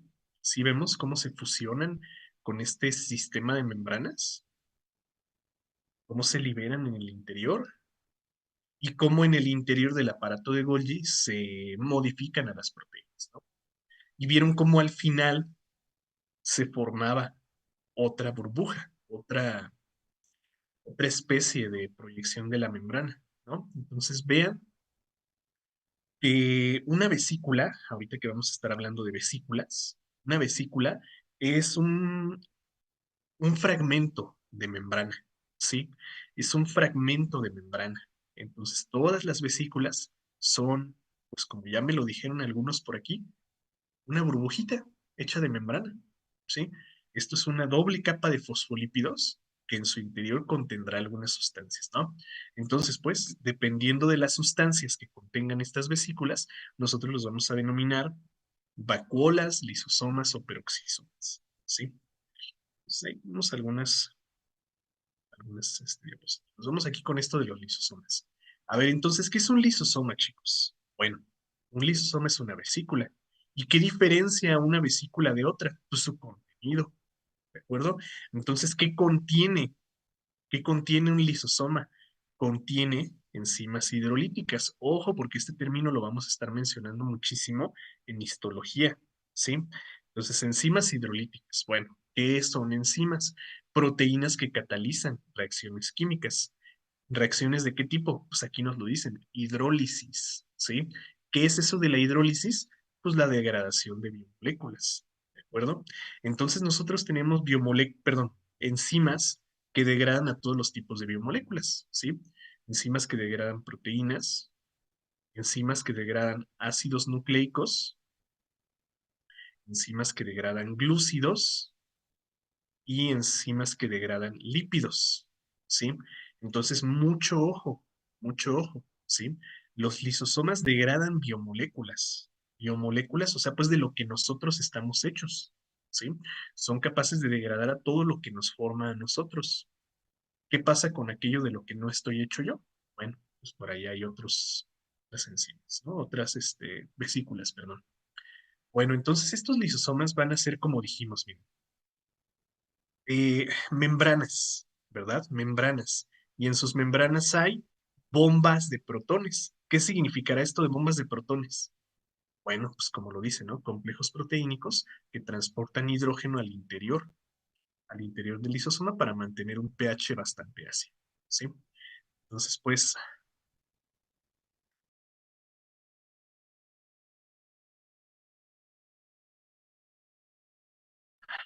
ay, perdón, chicos. Sí. Entonces, pues, los lisosomas van a contener en su interior enzimas que van a degradar todo lo que forma nuestras células, ¿sí? Todas las biomoléculas de las que están hechas en nuestras células, ¿sale? A ver, ¿el aparato de Golgi está cortado así como lo muestra la foto o está encerrado? Está cerrado, ¿sí? Es un sistema de membranas, no está como veíamos en la imagen. Es una membrana cerrada. O sea, hacen como digestión. Pues sí, sí, podríamos decir eso. O sea, digestión no es un término que me gustaría para estas moléculas, pero sí, más bien podríamos decir que degradan, hacen degradación, ¿sí? Porque eso de digestión, pues es a nivel ya macroscópico, ¿no? Entonces, más bien lo que hacen es la degradación de biomoléculas, ¿sale? Podríamos decir que sí. Lo de la bomba de protones, bueno, pues es como les decía, ¿no? Dijimos que una vesícula es una membrana, ¿no? Sí, una membrana. Entonces, esta membrana necesita un pH bastante bajo en su interior. Y para eso nosotros vamos a encontrar sistemas de proteínas, como decíamos, funcionan como bombas de protones, ¿sí? Como proteínas que van a bombear hacia el interior iones hidrógeno que van a hacer, bueno, van a disminuir pues pH, ¿sí? De esta célula. Entonces, a eso me refería. Entonces, entre más protones, más ácido es, sí. Sí, de hecho, antes de ver histología, vamos a hablar sobre eso del pH, que vamos a hablar de tinciones, y ahí les explico qué onda con eso. Pero sí, sí. Bueno, a ver. Entonces, pues ya queda claro, ¿no? ¿Qué es un lisosoma? Una vesícula. ¿Qué hay en estos lisosomas? Enzimas hidrolíticas. ¿Qué hacen estas enzimas hidrolíticas? Degradan biomoléculas, ¿sí? Degradan a todo aquello de lo que yo estoy hecho, o todo aquello de lo que están hechos, pues, los sistemas biológicos. Y luego van a encontrar o van a escuchar mucho por ahí de las enfermedades lisosomales, ¿no? Entonces, las enfermedades lisosomales son deficiencias de algunas enzimas que no se encuentran en estos lisosomas y van a causar por ahí enfermedades de importancia clínica, ¿no? Ahí les dejo la tabla para que después. Bueno, por ahí tenemos otro tipo de vesículas que son los peroxisomas. Entonces, los peroxisomas los vamos a identificar porque tienen un tamaño mucho menor a los lisosomas, ¿sí? Los lisosomas llegan a medir 1 o 2 micrómetros, mientras que estos miden unos 500 nanómetros, ¿sí? O sea, medio micrómetro, pues. Y estos peroxisomas, pues van a estar implicados en la degradación de otro tipo de sustancias, ¿sí? Porque estos van a estar basándose en el metabolismo del peróxido de hidrógeno, de ahí su nombre. Entonces, esto va a estar relacionado principalmente con el metabolismo energético, ¿no? ¿Por qué el metabolismo energético? Porque ya hemos hablado, que nosotros estamos hechos, por ejemplo, de fosfolípidos, ¿no? E incluso tenemos colesterol en nuestras células. Estamos hechos de algunos lípidos, pues, importantes, pero, por ejemplo, mis células no están hechas de chicharrón, ¿verdad? No hay esa cosa en nuestras células. ¿Y qué onda con el chicharrón? Pues está hecho de puros, bueno, pues tiene una alta saturación de triglicéridos, ¿sí? Los triglicéridos los encuentro en mis células, sí, pero combinados con otras moléculas, ¿no? Por ejemplo, los fosfolípidos tienen por ahí ácidos grasos. Eh, Hay algunas lipoproteínas que las transportan, pero bueno, yo no estoy hecho de triglicéridos. No hay triglicéridos libres en nuestras células. ¿Qué hacemos con estos triglicéridos? Los usamos, ¿se acuerdan? Como una reserva energética, ¿sí? Pero mis lisosomas no tienen enzimas que degraden a estos triglicéridos. ¿Qué va a pasar? Pues aquí es donde van a participar los peroxisomas, ¿sí? Entonces los peroxisomas, por medio de sus mecanismos oxidativos, ¿sí? Van a poder degradar a esto de lo que yo no estoy hecho, ¿sí? Degradan a esto de lo que no estoy hecho. Pero el problema es que en el camino van a formar agentes oxidantes. Ya de por sí el peróxido de hidrógeno por sí solo es un fuerte agente oxidante, ¿sí? Pero en la degradación de estos triglicéridos por el peróxido de hidrógeno vamos a producir agentes oxidantes, ¿no? Entonces, a ver, entonces por acá, pues miren, están formados por peróxido de hidrógeno, como dijimos, y una enzima que se llama catalasa. Entonces vámonos para acá primero, ¿no? Cuando un peroxisoma va a actuar, lo que va a hacer es utilizar a su peróxido de hidrógeno. Y esta reacción va a estar catalizada por una enzima que se llama catalasa, ¿sí? Entonces la catalasa lo que va a hacer es, pues precisamente quitar iones óxido del peróxido de hidrógeno y vamos a formar agua. Ya, perfecto, todo bonito, formamos agua. El problema es que aquí se libera oxígeno molecular. Y este oxígeno molecular, ya lo hemos mencionado mucho, es el agente oxidante más fuerte que hay en nuestras células, ¿sí? Es el agente oxidante más fuerte que hay en nuestras células, porque fíjense que el oxígeno, cuando se combina con moléculas orgánicas, es capaz de formar a los llamados radicales libres, ¿sí? Radicales libres. ¿Y qué es eso de radicales libres? Bueno, pues son moléculas orgánicas que tienen por ahí enlaces inestables, ¿no? Porque como ustedes ya sabrán, el carbono siempre debe establecer 4 enlaces. Si vemos aquí, este tiene solo 3, ¿sí? Y por aquí hay una carga positiva que lo hace muy, muy inestable. Entonces, ¿qué anda haciendo este radical libre? Buscando por todas nuestras células electrones que llevarse, ¿sí? Buscando electrones que llevarse. Entonces, al llevarse estos electrones para completar sus enlaces, decimos que oxidan a nuestras células, ¿sí? Y entonces estos radicales libres causan lo que nosotros le llamamos estrés oxidativo, ¿sí? Estrés oxidativo que está relacionado pues con el envejecimiento prematuro de nuestras células. Entonces, pues la cosa con los peroxisomas es que, bueno, yo puedo meterle a mi cuerpo sustancias de las que yo no estoy hecho, ¿no? De las que yo estoy hecho, pues ahí están los lisosomas. Perfecto, ya las puedo degradar. ¿Qué pasa con aquello de lo que yo no estoy hecho? Pues no me voy a morir, ahí están los peroxisomas. Pero mientras más entren esas sustancias, más vamos a causarle este estrés oxidativo a nuestras células, ¿sí? Luego, por eso no sé si han escuchado que está muy de moda ahorita eso de los antioxidantes, los superalimentos, ¿no? Como los frutos rojos, algunos vegetales que tienen antioxidantes. ¿Qué es eso de un antioxidante? Pues precisamente una molécula que está completando los enlaces de estos radicales libres para evitar que le quiten los electrones a nuestras células y así oxidarlas, ¿sí?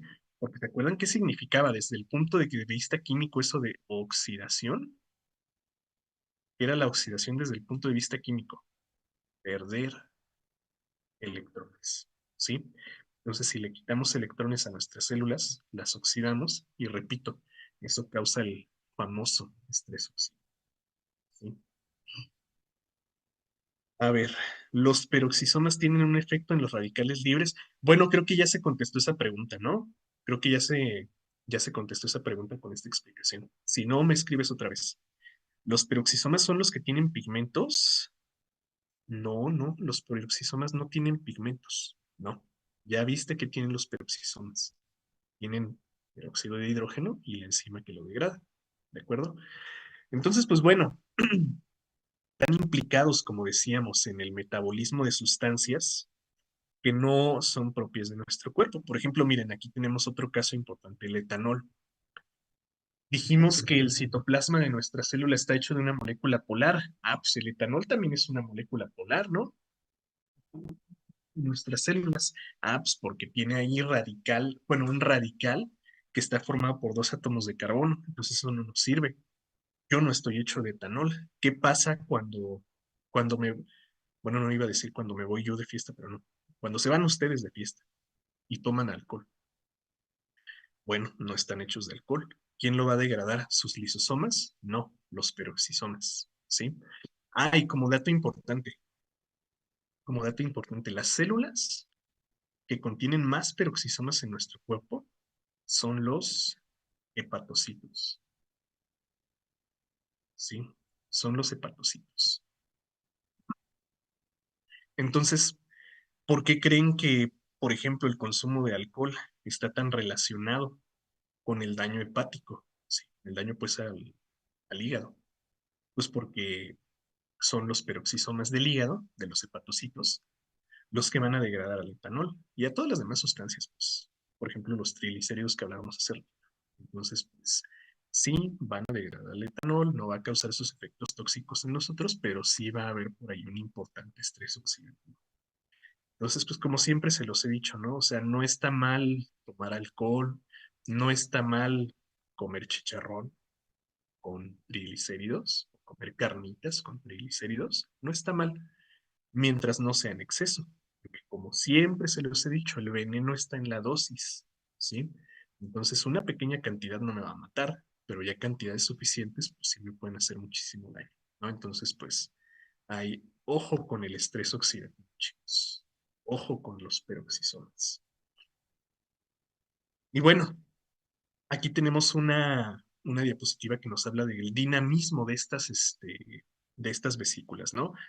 Cómo se forman cómo se forman en el aparato de Golgi o cómo se pueden formar en la propia membrana plasmática, porque recuerden que una vesícula es membrana, ¿no? Entonces nuestra membrana plasmática también es capaz de formar vesículas. El retículo endoplásmico rugoso, como lo vieron, también es capaz de formar vesículas, pero el especializado en la formación de vesículas es el aparato de Golgi, ¿sí?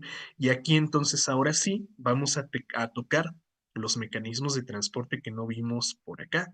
¿Se acuerdan que les dije? Dejamos endocitosis, exocitosis y fagocitosis para otra parte. Bueno, ¿por qué lo dejamos para otra parte? Porque esto depende precisamente de vesículas, ¿sí? Entonces vamos con lo que sigue.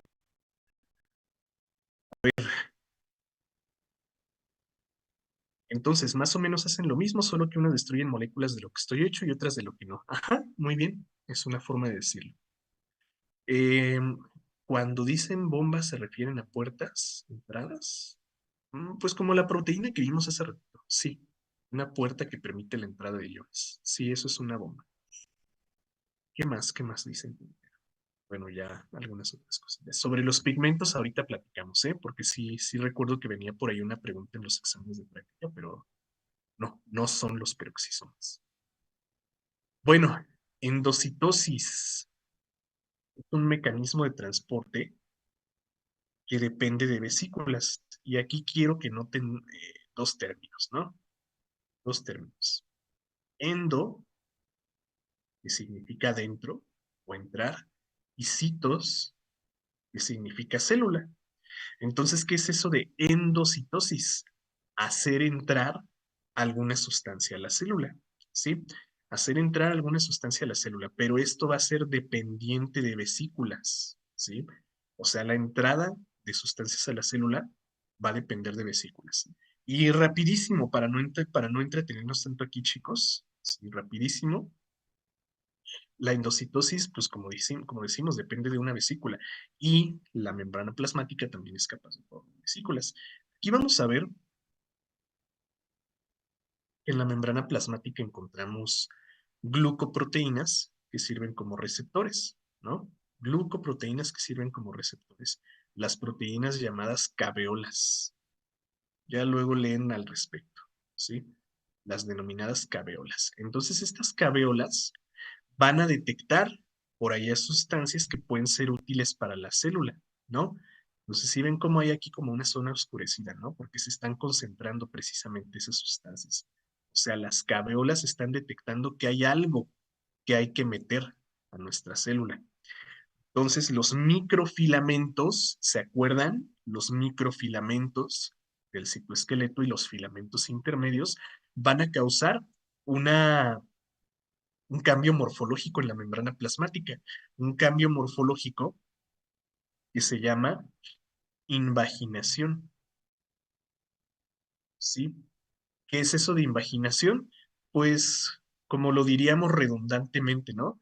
Meterse para adentro, ¿sí? Como que la propia membrana plasmática se se protruye hacia sí misma, ¿sí? Entonces se forma una invaginación. Y en esa invaginación, fíjense cómo van capturadas, pues todas las sustancias que habían detectado las proteínas caveolas, ¿sí? Las receptoras, pues, de nuestra membrana. Entonces aquí en esta invaginación se fueron capturadas esas sustancias.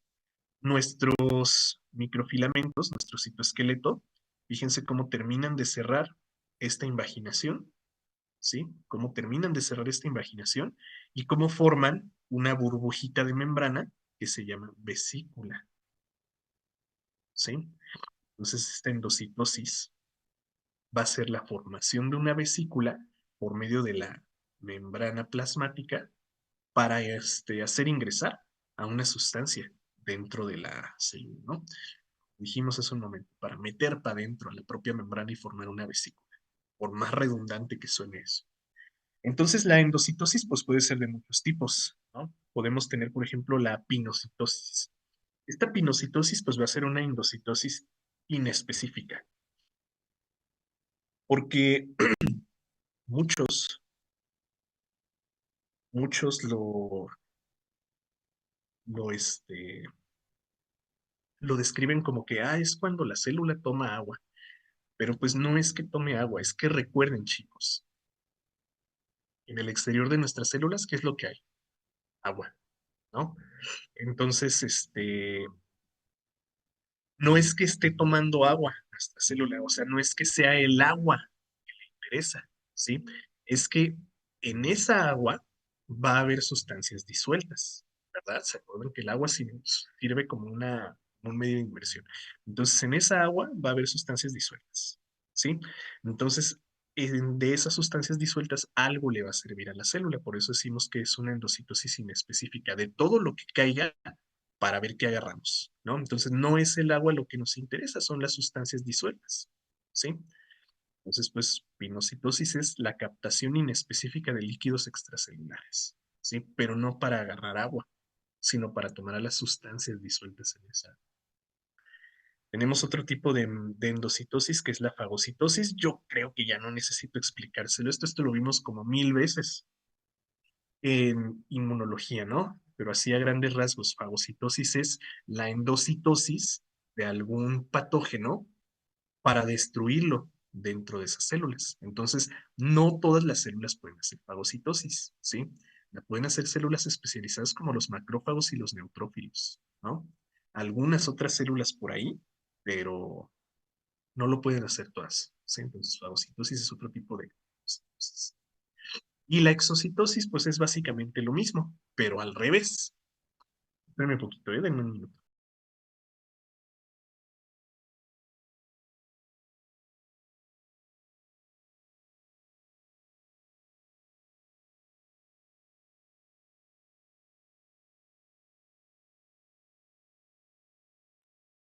Gracias, chicos.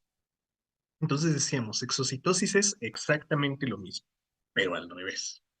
Entonces vamos a decir que nuestro aparato de Golgi, ¿sí? Ya modificó alguna sustancia, alguna proteína. Entonces, ya tenemos esa proteína perfectamente formada, ¿no? Por ejemplo, me decían hace ratito la insulina. Bueno, las células beta del páncreas, bueno, de los islotes de Langerhans del páncreas, van a, eh, van a transportar a esa insulina dentro de una vesícula. Y esa vesícula se va a ir a fusionar con la membrana plasmática para expulsar, para secretar a esa sustancia, ¿sí? Entonces, pues, exocitosis, como dijimos, es al revés. En el interior formamos una vesícula, esa vesícula se fusiona con la membrana plasmática, se forma ahora lo contrario, una evaginación, y esa evaginación libera a las sustancias de la célula, ¿no? Para sea cual sea su función. Ya en anatomía y en fisiología hemos ido viendo cuáles son las funciones de esas sustancias asociadas, ¿no? Entonces ya nada más por ahí, recuerden. Y bueno, ahí hablando, por ejemplo, de las células vegetales, ¿no? Porque luego dicen, ay, no, las células vegetales no tienen lisosomas, ni tienen nada de eso, ¿sí? Este, las células vegetales también tienen sus propias vesículas, ¿sí? Nada más que estas van a tomar el nombre de plastos. Y ahí está lo que me preguntaban hace rato, ¿no? Que si los peroxisomas tienen pigmentos, no, no son los peroxisomas, son en las células vegetales, los plastos, ¿sí? Estos plastos van a venir todos de una vesícula que se llama proplasto. E igual que nuestras células animales, se van a llenar de alguna sustancia, comúnmente pigmentos, ¿sí? Para formar a los famosos cromoplastos o los leucoplastos o los cloroplastos, perdón, ¿sí? Que van a tener funciones metabólicas o para llenarse de enzimas hidrolíticas y servir como lisosomas. Entonces, pues no dejen que les digan que las células vegetales no tienen lisosomas. Sí, sí los tienen, nada más que se llaman diferente, ¿sí? Amiloplastos, soloplastos o protoplastos. Y tampoco vayan a dejar que les digan que las células animales no tienen vacuolas. Claro que las tienen, ¿sí? Claro que las tienen. Nada más ahí hay que profundizar un poco en la literatura, ¿sale? Entonces, pues, los que guardan pigmentos no son los peroxisomas, son los plastos, ¿sí? Bueno,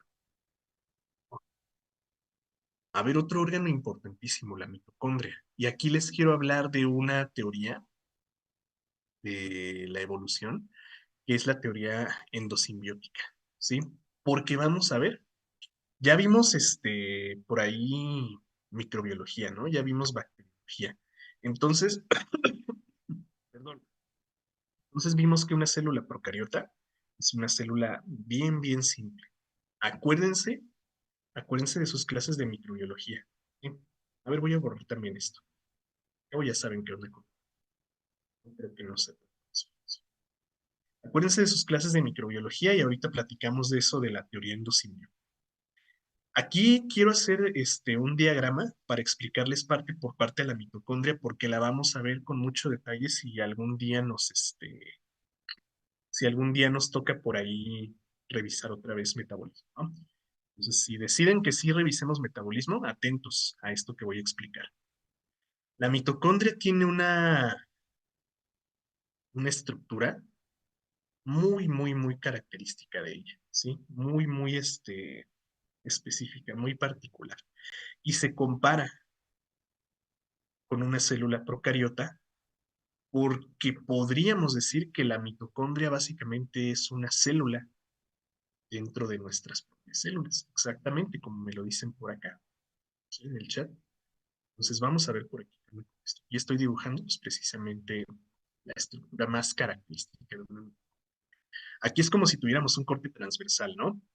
Bueno, entonces en esta mitocondria nosotros vamos a encontrar un sistema de dos membranas, ¿sí?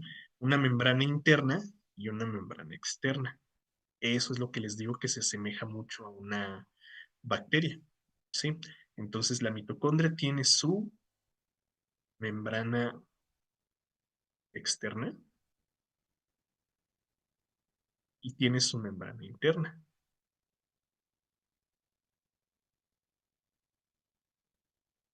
Mucho ojo aquí, La membrana interna se invagina de una forma muy particular, ¿sí? De una forma muy, muy particular, formando estas hendiduras, ¿sí? La pura forma, por la pura forma se les llama crestas mitocondriales, ¿sí? Pero repito, ese es o es algo pues que les he venido diciendo desde el inicio de la clase. Ese es un término que se usaba en libros de hace 50 años, ¿no? Se les llama esto crestas mitocondriales por su forma. Pero, ¿qué es eso de una cresta mitocondrial? Pues es una invaginación de su membrana interna, ¿sí? Entonces, si por ahí luego llegan a leer eso de crestas mitocondriales, se refieren a la membrana interna, a la invaginación, pues, de la membrana interna. Entonces, estas dos membranas, pues, van a separar este, a dos espacios, ¿sí? Entonces, dentro de la membrana interna, nosotros vamos a encontrar, perdón, a lo que denominamos espacio intermembranal, ¿sí? Y dentro de la membrana interna encontraremos a la matriz mitocondrial.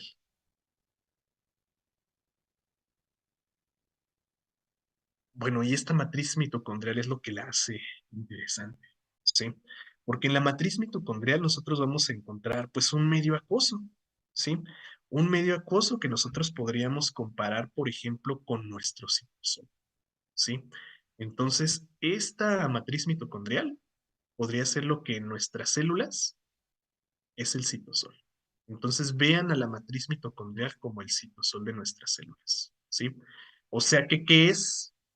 Si es citosol, ¿qué sería? Pues agua, ¿sí? ¿Y qué función tiene el agua en la matriz mitocondrial? Exactamente el mismo que en nuestras células, ¿sí? Exactamente la misma función que en nuestras células, servir como un medio de inmersión para las sustancias necesarias para esta mitocondria. Entonces, esta matriz mitocondrial no es otra cosa más que agua, ¿sí? Y ya saben, en esa agua disueltas todas las sustancias para el metabolismo de nuestras células. Por ejemplo, vamos a poner por ahí algunos puntitos, ¿no? Que son las famosas enzimas mitocondriales, ¿sí? Entonces, por aquí vamos a decir que esto es una enzima. Una enzima mitocondrial. ¿Qué enzima de la mitocondria recuerdan? Vamos a poner como ejemplo, ¿no? La piruvato deshidrogenasa, la que hace la conversión del ácido pirúvico a piruvato, ¿no? Está aquí en la mitocondria. ¿Y se encuentra en el citosol? No. Entonces, ¿yo puedo hacer en el citosol lo que pasa en la mitocondria? No, ¿verdad? ¿Qué sería entonces de mí sin una mitocondria? ¿Quién sabe? Sería siendo yo por ahí una amiba, ¿no? Y además, la mitocondria va a tener, vamos a poner por ahí otros puntitos, ¿no? Vamos a poner por aquí otros puntitos. Va a tener a sus propios sustratos. Ya saben a qué me refiero con sustratos, ¿no? A sustancias necesarias para el metabolismo. Por ejemplo, así como el citosol tiene glucosa, la mitocondria va a tener, a ver, dijimos aquí, enzimas, ¿cómo vamos a poner la citrato sintasa? ¿Sí? ¿Para qué? Bueno, pues para agarrar un sustrato como el ácido oxalacético y convertirlo en ácido cítrico e iniciar el ciclo del ácido cítrico, ¿no? Y yo tengo esto en el citosol, o sea, fuera de la mitocondria, no. ¿Puedo hacer el ciclo de Krebs fuera de la mitocondria? No. Entonces es único de la mitocondria. Otra cosa bien importante de la mitocondria es que ésta tiene, ¿qué creen? Su propio material genético, ¿sí? La mitocondria tiene su propio ADN mitocondrial, ¿sí? Entonces la mitocondria tiene su propio ADN mitocondrial, ¿sí? Y veremos que esta mitocondria tiene hasta sus propios ribosomas, ¿sí? La mitocondria tiene hasta sus propios ribosomas. ¿Qué significa eso? Que si tiene su propio ADN y tiene sus propios ribosomas, es capaz de por su cuenta sintetizar sus propias proteínas, ¿sí? Entonces vean lo compleja, chicos, que es la mitocondria, ¿sí? Vean lo compleja que es la mitocondria. Es como si fuera una célula, exactamente, ¿no? Una célula dentro de otra. Y de ahí es donde viene eso de la teoría endosimbiótica, mm, que es una teoría de la evolución muy aceptada, ¿no? Nos dice que la vida como la conocemos hoy, la vida tan compleja, con tantos tipos y formas de vida, surgió precisamente porque una bacteria se comió a otra bacteria, ¿no? Y eso era con fines tróficos, o sea, con fines de alimentación. Pero en algún momento una bacteria dijo, no, bueno, no te voy a comer, ¿verdad? No te voy a degradar, no te voy a deshacer, más bien te voy a poner a trabajar para mí, ¿sí? Te voy a poner a chambear para mí. Y tú vas a producir la energía, produces comúnmente, pero para mí, yo la voy a aprovechar. Y esa energía excedente, o sea, ya tengo aquí, esta bacteria se comió otra bacteria. Y esa energía excedente la voy a usar para, pues no sé, encerrar a mi ADN en una membrana. Y ya tengo un núcleo, ¿no? Este, y esa energía excedente que tú estás formando, bueno, la voy a utilizar ahora para formar una red de, de membranas en las que yo puedo sintetizar mis propias biomoléculas y no necesito estarlas buscando afuera. Y ahora te voy a poner a trabajar para que formes otra red de membranas que especialice estas proteínas, ¿no? Y así pues, cumplió funciones mucho más específicas de las que una sola célula procariota pudo cumplir. ¿De acuerdo? Entonces, esa teoría endosimbiótica nos explica el surgimiento precisamente de las mitocondrias o de los cloroplastos en el caso de las células vegetales, porque también los cloroplastos son muy, muy complejos, ¿no? Bueno, entonces, pues ven cómo una mitocondria es básicamente una célula, una bacteria dentro de otras células. Bueno, eh, dijimos, ¿no? Que, por ejemplo, el ácido oxalacético, perdone, ahí no se entiende nada, pero bueno, si se saben el ciclo de Krebs, ahí saben de qué estoy hablando, ¿no? El ácido oxalacético sirve para que para sintetizar el ácido cítrico y aquí hacer el ciclo de Krebs. Pero otra función importante que tiene la mitocondria es, o bueno, otra característica importante es que en su matriz, perdón, en su membrana interna, ¿se acuerdan que dijimos que la membrana interna de la mitocondria era la que tenía una mayor concentración de proteínas? Bueno, pues ahí nosotros nos vamos a encontrar sistemas de proteínas transmembranales, ¿sí? Estas son proteínas transmembranales que van a tener una función bien, bien específica. Por aquí, proteínas transmembranales, ¿sí? O sistemas de proteínas. ¿Qué función cumplen estas proteínas transmembranales? Pues servir como una cadena de transporte de electrones, ¿no? Servir como una cadena transportadora de electrones en donde nosotros podemos también convertir una buena cantidad de energía. Bueno, ven pues cómo las funciones, o bueno, cómo la estructura de la mitocondria se relaciona con funciones energéticas. Yo creo que no necesito decirles cuál es la función de la mitocondria, ¿no? Llevar a cabo un conjunto de reacciones especializadas que se conocen como respiración aerobia, ¿sí? Y por medio de esa respiración aerobia, pues obtener la mayor cantidad de energía de nuestro metabolismo, ¿sí?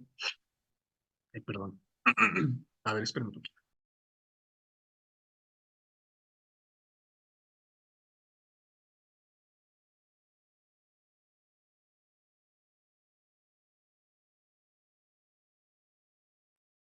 Obtener la mayor cantidad de energía de nuestro metabolismo, pues. Bueno, a ver, vamos a quitar todo este cochinero y vemos que la función de la mitocondria es precisamente eso, ¿no? La respiración celular.